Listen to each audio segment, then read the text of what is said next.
Nakakahiya sa buong mundo na ang Philippine National Police natin, who by the way has intelligence funds, hindi alam ang mga pangyayari sa ating bansa.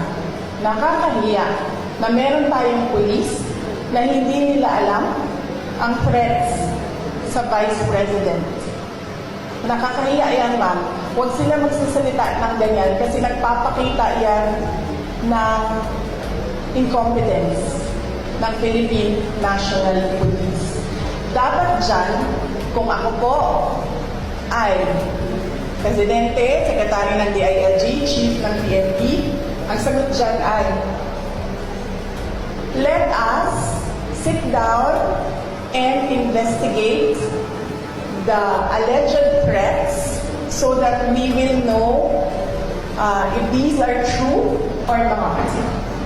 Yan ang tanong. Ayan ang sagot dapat ng tamang tao. Pagiging tao na tama mag-isip, yan ang sinasagot dapat.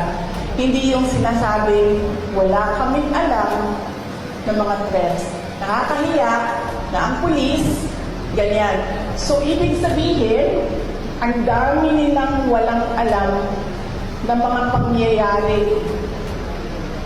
So, kaya pala, nagkanya-kanya na ang mga kriminal dahil walang alam ang kapulisan.